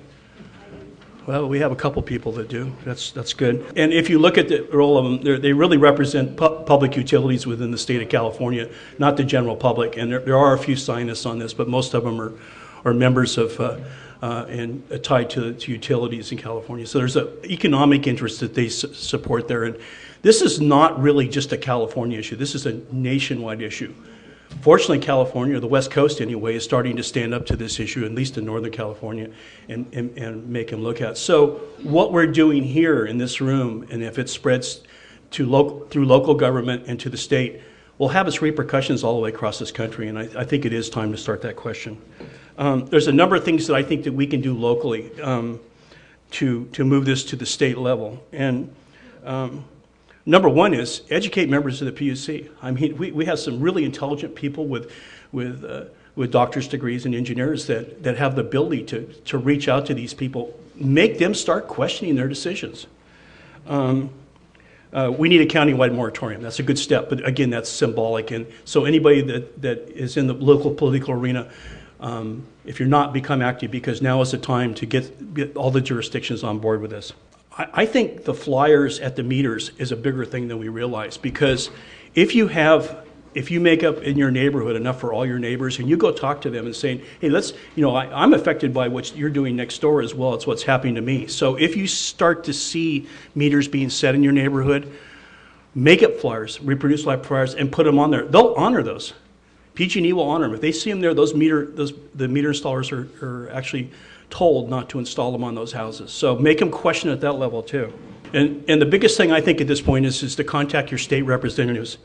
Joe Simidian, he's our state senator, and he has say with PUC. And he's the person that you want on your side on this fight at the state level. There seems to be a real disconnect between state government today and local government. We're experiencing that with RDA, with funding for schools, and a number of issues that we have no say over. And I think there's a real danger in that. So using your local representatives is important. Ana Caballero is an assemblyman too that can be contacted. Bill Monning. Bill Monning's probably our local connection to the state of California. His office is at the county building. He's very accessible, and his staff is really accessible. And so we start this movement, not one phone call, but hundreds of phone calls. And you start telling people, let's don't take that 2% chance. It's not worth a 2% chance. And let's work towards thinking sustainability, not just today, what's happening today, but what happens to the next generation, and the next generation, and the next generation. And we're setting up an awful precedent explained by the doctor tonight on these issues. So this is a movement that's just beginning, and it's hard to try, and a lot of it is in this room. So take action, folks. Thank you. There's also a lady here from Northern California. This is Melissa Weaver. from Sonoma County. She's part of the EMF safety network. Come on up and introduce yourself. She got some of the first, I think, resolutions and so forth initiated. I can hear from all the murmurs in the background as I'm listening to the speakers. It's a very, very educated audience, don't you say, Dr. Merritt? Thank you for your wonderful presentation. These are some signs that you can download on either the EMF Safety Network website. I've got business cards in the front, or TURN, the TURN, TURN.org, has signs you can place on your meters. And if you want to write down these phone numbers, contact the CPUC, call them, or write to them. I'm going to give you both, the address. This is the most important thing you can do right now, 866-849-8390. I'm going to repeat that, 866-849-8390. Call them and complain. Ask to speak to Harold. I'm sorry, I don't remember Harold's last name, but he's in charge, especially of the health impacts. They're supposed to be compiling the data. And if you have the time to write, that's even more effective. 505 Van Ness Avenue in San Francisco, 94102. 505 Van Ness Avenue, San Francisco, 94102. List all your concerns. Josh talked to us about the security, the privacy issues, the interference issues. Interference is huge. When Ottawa, Canada deployed their network, the two-way ham radio operators, the emergency backup system, could not get a signal because these they're monopolizing the entire 900 megahertz band, which is what the bandwidth, which is what all your cordless phones, your baby monitors, your garage door openers, and so forth operate on. And the 2.4, as Dr. Merritt said, is for the repeaters, inside communications for the home area network. And there's cell phone antennas, the repeater stations throughout the neighborhoods that aren't regulated. That's why Fairfax has banned their meters, because it's unregulated deployment of these antennas throughout the neighborhood. So the two-way radio operators, they're using a whole different bandwidth, but these RF signals, they jump harmonics. They also interfere with electronics inside your home that aren't even wireless. So in Ottawa, Canada, business owners couldn't get a signal on their cordless phones, baby monitors were staticking. I mean, it was just, it's a huge, huge problem. So what else? And fires. And when Bakersfield was deployed, there was 15 fires in 2 weeks' time because of the AFCIs. And so if you know somebody that has a home that has those little old-fashioned outlets with that aren't grounded with the 2 prongs instead of the 3-hole prong, they're at very high risk. A friend of mine lives in a little cabin out in the country, and her wires have already melted down within 2 weeks of her smart meter being installed. It's a very, very dangerous situation. So write all your concerns, and especially the health concerns. You know, if you aren't electrosensitive, be concerned for your children and your neighbors and so forth. And contact your state representatives, because they have power over the utility companies. So I just wanted to add on to that. I wanted to do a little plug for the environment, and then I want to talk to you about what the EMF Safety Network is doing right now to stop the smart meters. My name is Melissa. It means honeybee, and I'm very, very endeared to the bee kingdom all my life. I've read almost every book I can get my hands on bees. And there's a man named Ulrich Warnke from Germany who studied the effects of RF on honeybees since the 1980s. And if you Google electrosmog and bees, you can get a free download of his report. And he has pretty much shown, in my opinion, that RF wireless, the proliferation of wireless devices, is the cause for colony collapse disorder. And that's all I'm going to say. We know that when the worker bees, the busy bees, leave the hive and don't find their way home, but the queen bee and her brood are totally healthy, and no other insects come in to destroy take over the hive, it's very, very different than what the beekeepers are telling us. Okay, the beekeepers are telling us it's the new bee practices, the unsustainable bee practices that are causing the colony collapse. They're causing a whole host of problems in and of themselves, but it's just what the behavior, if you look at that. And he shows that when bees, he's got diagrams and photographs that you can look at. When they encounter a really high RF field, they're totally disoriented, and their wings are designed to discharge that field, but that's the natural field from electricity, from lightning and so forth. Their wings are just so overloaded, they're too heavy, and they don't find their way home, and they're disoriented. We know that when birds when their migratory paths cross the cell phone towers, well, I'm going to back up. When birds hit a skyscraper or any other tall structure, they get hit and die and fall to the ground. But when they're in the path of a cell phone tower, some of them do hit the structure, but a lot of them you see in photographs, they're disoriented and they also lose their migratory path and are lost, and thousands of birds hitting. This has been happening with radio antennas for years and years on end. So all life depends on the little bit of magnetite that Dr. Merritt was talking about in his talk that's in our brain that operates between 0 and 30 hertz, okay? The field of the earth is 0 to 30 hertz, and our brain operates at the same.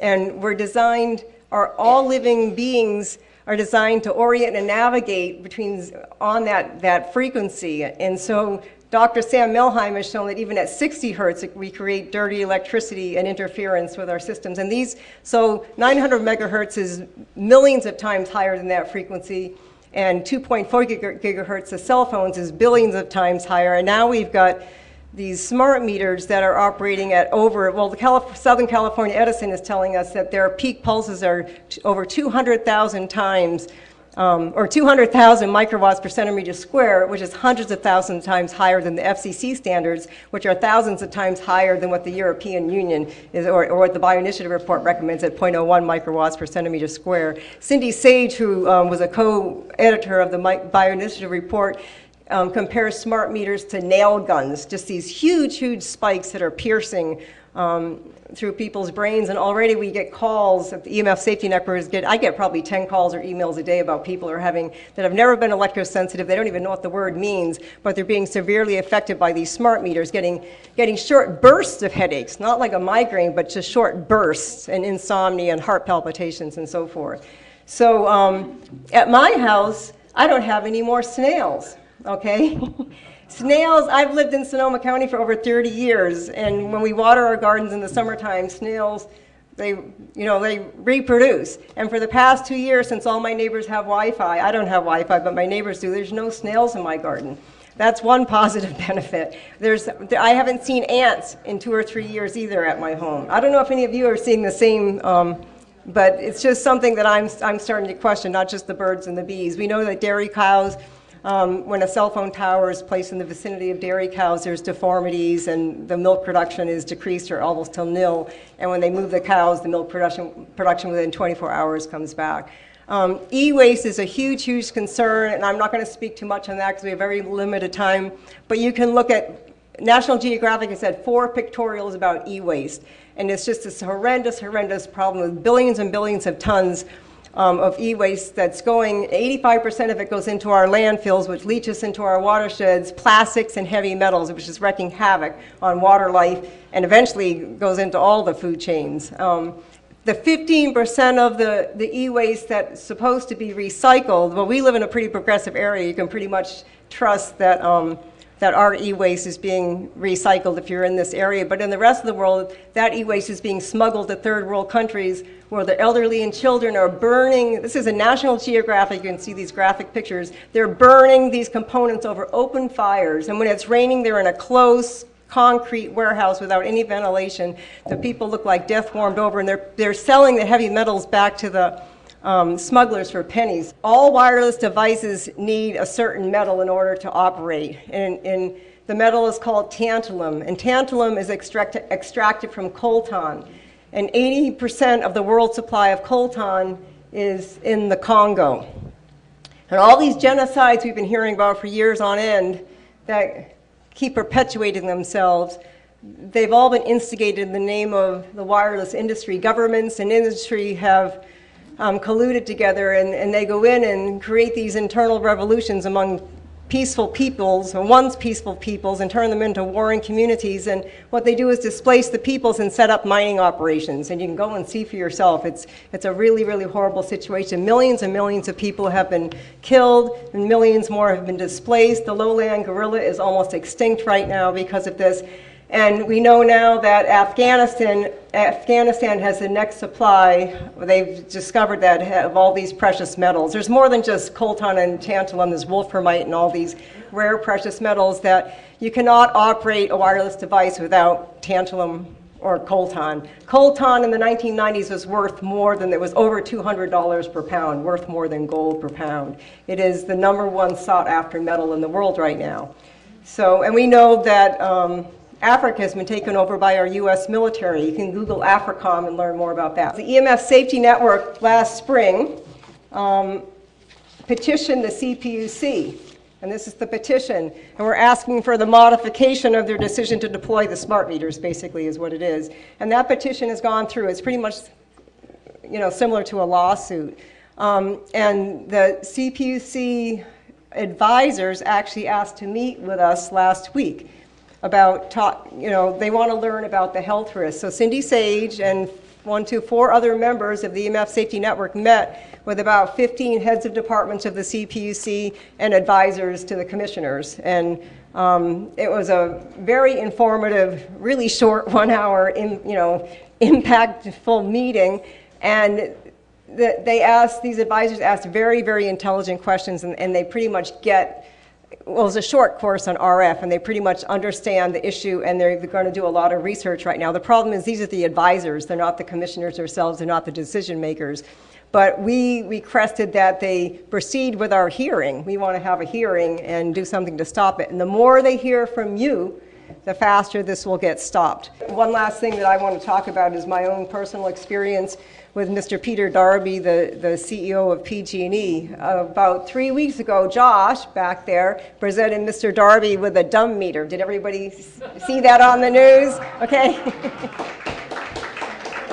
It was just a very graphic presentation, and he educated the audience in about 3 minutes. He's really good at being really concise. In 3 minutes, he let everyone know why this meter was dumb, and he got arrested. And later on in the presentation, about an hour and a half into the presentation, I politely interrupted Mr. Darby when he made a statement that you would have to, he said, assuming that your smart meter was, you start out saying it was 20 feet away from your bedroom wall, and then he changed, said, well, let's assume that it's only 10 feet away from your bedroom or where you're sitting, that you would have to live in that home for 30,000 years to compare with using a cell phone for 10 minutes a day for a year. And I just couldn't contain myself any longer, and I said, excuse me, sir, but I have a question. You see, PG&E will never let you take oral questions. You have to write them on index cards so they can censor them and edit them and so forth. And the bulk of the questions were on smart meters, and the assistant hadn't asked one question on smart meters. So I said, excuse me, sir, but what you're speaking about right now exactly pertains to the question that I wrote down, and I drove a long way, and would you please read and answer my question? So my question was, why are you misleading the public and hiding information as to your RF emissions? Why are you time averaging your emissions instead of giving us, the EMF Safety Network has been asking them for over a year what your emissions standards are. And he says, well, that's a really complex question. I don't know the answer to that, but I'd be happy to meet with you in person to answer that question with my experts. So we set up a meeting, and that took a long time to set up with his experts, and I needed an escort to go with me to take notes and to witness. And he promised me that 3 times I said, I don't want to waste my time. And I have 17 questions I submitted to PG&E, and they promised me they would deliver the answers in writing. And the day before the meeting, they said, well, we have some of the questions, but not all the questions. And I said, well, I don't want to waste my time. I'm self-employed. It's a whole work day to go down there and drive back. And so when I arrived, I said, assuming that they were going to give me the questions in writing, I didn't want to go over the questions. I just wanted to have a conversation with Mr. Darby, and I pretty much talked to him about the new paradigm in business and being transparent and honest, and his reputation. It was at its worst time all since Proposition 16, and that he could turn his reputation around overnight and be a hero in the state of California and the world if he would turn around, the smart meter program. So, and that was before I did a cost analysis with him about what it's going to look. My brother is an independent consultant for the utility industries, and he said, you got to speak money. So we did this whole cost analysis of what it's going to cost to continue forth with the program versus halting it. And we talked about the long-term cost effects of litigation, and the problems aren't going away. They're just going to escalate and get worse and blah, blah, blah, blah, blah. So I kind of befriended him first. And then I kind of laid this on him, and he's pretty much revealed himself that he's really upset that he thinks all the city governments and Senator Flores, they're all in a revenge mode. He really revealed himself. He got really angry. He thinks they're all out at a revenge tactic because of Proposition 16. He doesn't believe we really believe in the smart meter problem. We're just trying to get back at him. And that is the truth. So anyways, at the end of the meeting, I asked for the questions, and he says we don't have any questions. So we don't have any answers to your questions. And it's just really obvious his attorneys aren't letting him speak, because if they gave us the answers to the questions, they're going to be totally liable. They know they're way outside the FCC limits. They're in big trouble, and they know it. We need the CPUC to stop them, so we need your help. The more people that call into the CPUC, so please tell your neighbors, and go to the EMF Safety Network, and you can download all kinds of signs and handouts you can give to your neighbors. Okay, so thank you very much for attending and your listening ears. Thank you, Melissa. It looks like the EMFs are similar to the soft kill we see with the fluoride and the vaccinations and the scenario engendered by the Club of Rome and some of the people at the top of the international community corporations. We're going to have our four speakers up here on the stage to answer some of your questions, Dr. Merritt and Mayor Norton, Joshua, and Melissa. You already have a smart meter. You can call this number. You have to be very, very, very assertive and tell them you're sick for them to come and take it off. If they've already activated your grid, that's a whole other problem, but we'll get into that maybe another question. If you want to be on the last to install list, you call, or this is the smart meter hotline for either, 866-743-0263. 866-743-0263. So that's to be put, tell them you want to be on a do not install list, and they'll say they have a last to install list. So you'll be the last, it'll be postponed. And if you already have the meter, just get on there and talk to the manager, talk to the supervisor, and they will come and take it off. Generation of cordless phones, they have different evolving histories. The first ones were much safer. Once they came, the first ones were only transmitting when you used them. And there were several incarnations of those. The first ones were using lower frequencies, and they went to higher frequencies.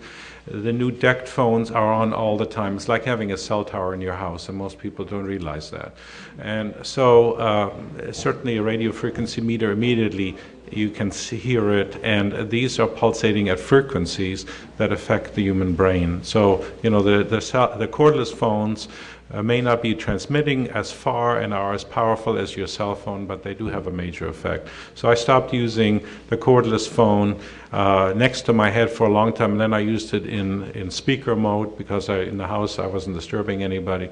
But then I realized that it was having an effect on my physiology. As far as the cell phone, I resisted it for a long time, but when I travel, I needed to be in touch. So I use it in speaker mode or with a earpiece, but even the earpiece radiates RF information into your brain. You can get ones with a blue tube, it's called, not Bluetooth, but blue tube. It's actually an air column, so that there is, the wire ends about here, and the rest goes like in the old ships when the captain spoke down to the engine room through the air pressure. There's a little speaker there that transmits the sound pressure into your ear.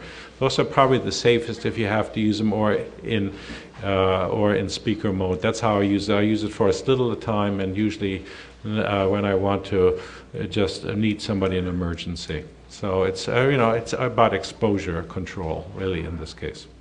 And don't use baby monitors. You know, they are also, it's not great for your baby. It's another way. What these different technologies are dumbing us down to use our intuition, our telepathy, our capacity for tuning into the field. We're being systematically irradiated by microwaves, and as I showed you, that curve is going up exponentially, and you will sooner or later be affected. I've had too many patients dying of brain tumors. I'm seeing too many young kids now having brain tumors.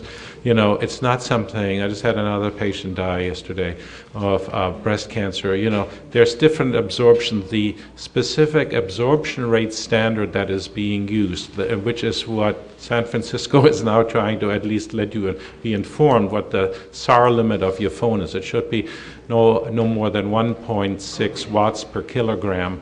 Well, as I showed you, different parts of the body absorb more, especially like the throat and the genitals, and that's why we see testosterone changes. Different frequency patterns affect different organs. So we really want to not only talk about smart meters, we want to talk about the whole RF environment.